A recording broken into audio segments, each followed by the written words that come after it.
जो building material है हमारा, जिससे हम एक्टिविटी करते हैं, वो मसल मास है and they are mainly proteins.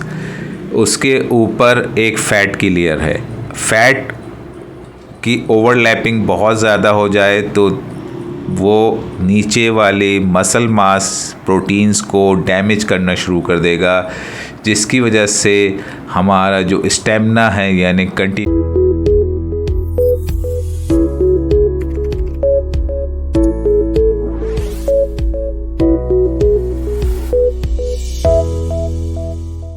अस्सलाम वालेकुम, welcome to the channel doctor Mohammad Faheem pure health. आज हम डिस्कस करेंगे स्टेमिना और पावर। ये तो दोनों टर्म्स आप लोगों ने काफ़ी अरसे से सुनते आ रहे होंगे कि स्टेमिना क्या है, पावर क्या है।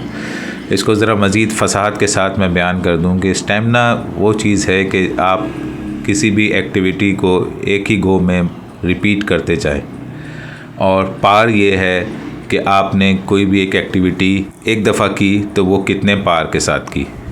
तो ये थोड़ा सा बारीकी थी स्टेमिना और पावर की।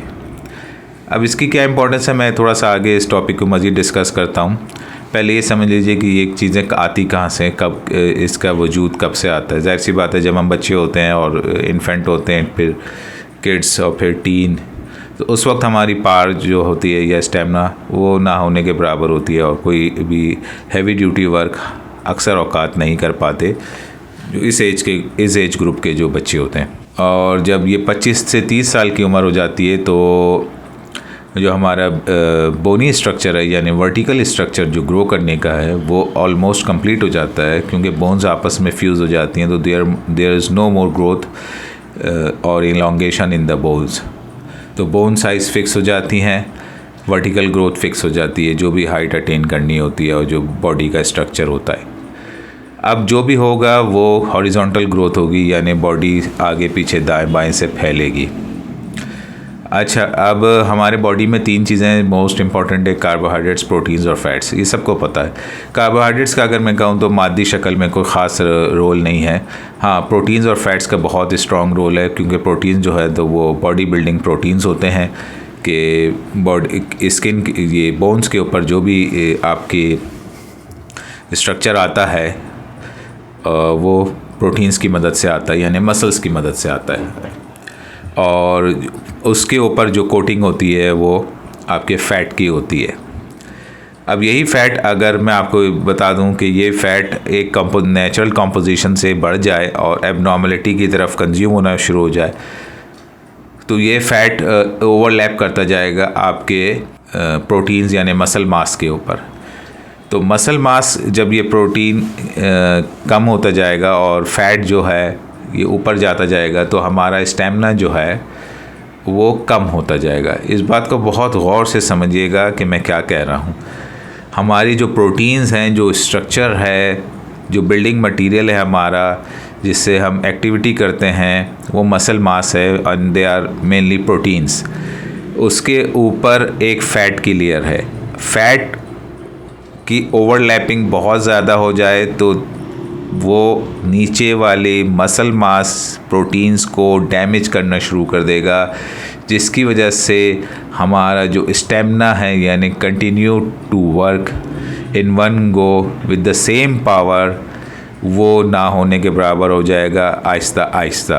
पावर की मैं बात करूं तो हो सकता है कि आप कोई एक काम कर रहे हो एक वक्त, तो उस वक्त तो आप शुरू के 30 सेकंड तो बहुत ही मुस्तैदी के साथ काम कर रहे हो, लेकिन जहाँ बात स्टेमिना की आती है वहाँ पर अगर उसको 30 मिनट में आप पहले जिस रफ्तार से और जिस मुस्तैदी से वो काम कर रहे थे, शायद अगले 30 सेकंड के बाद जब आपकी पावर का जो स्टेमिना है वो ख़त्म होने लगेगा, तो अब आप हार्डली 15 मिनट्स वही काम जो पहले आप 30 मिनट करते थे वो कर सकेंगे।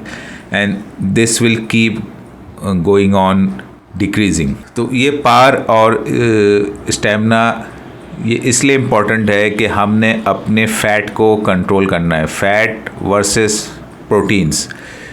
और ये जो बिल्डिंग मटेरियल्स में इस्तेमाल होते हैं, एडिपोज टिश्यूज़ वगैरह में जो फ़ैट्स एक्यूमुलेट हो जाते हैं, जो हमारे स्किन के अंडर लेयर में फ़ैट्स होते हैं, if they start growing too much, और तो फिर हमारा एक्टिविटी, फ़िज़िकल एक्टिविटी कम होता चला जाएगा। इसीलिए एक आम सी बात मैं ये बता दूं कि बहुत ज़्यादा मोटा आदमी और लहीम शहीम आदमी जिसको कहते हैं, देखने में हो सकता है उसका स्टेमिना बहुत ही कम हो, और इसी के मुकाबले में अगर कोई सादा सा आदमी, दरमियाने कट काट का आदमी है और लेकिन उसका फैट लेयर कम है और मसल प्रोटीन जो है वो नॉर्मल काम कर रहे हैं, तो हो सकता है वो उस बंदे से ज़्यादा एक्टिव और एनर्जेटिक होगा।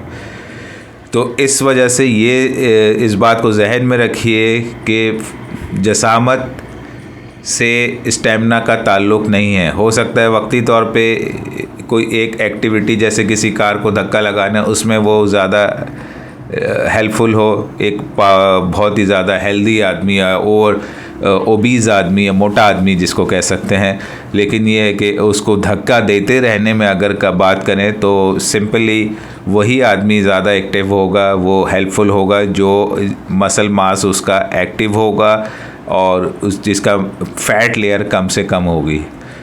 तो पंच लाइन ये है इस टॉपिक की कि फ़ैट लेयर को कम से कम रखें। मसल मास भले आपका अगर ओवर ग्रो नहीं करता या आप उसके बाद बहुत ज़्यादा एक्टिविटी नहीं करते, उसको मेंटेन रखने के लिए भी वो नेचुरल आपकी जो भी फ़िज़िकल एक्सरसाइज है या फ़िज़िकल वर्किंग है उसकी बिना पर भी वो मसल अपना मेंटेन रखेगा एक पोस्चर और स्टेबिलिटी, यानी पावर और स्टेमिना दोनों मेंटेन रहेगा। बट आपका फ़ैट कम होना चाहिए क्योंकि फ़ैट बहुत तेज़ी से आपके मसल्स को खाता है। ये बात प्रूवन है, इस पे बहुत सारी लेटेस्ट रीसेंट रिसर्चेस हुई हैं एशिया में भी, यूरोप में भी और वेस्ट में भी। तो इस हवाले से मैंने सिर्फ ये बताना चाहता था कि बहुत ज़्यादा मोटापे या इससे धोखा नहीं खाइए कि वो बहुत ज़्यादा एनर्जेटिक आदमी होगा।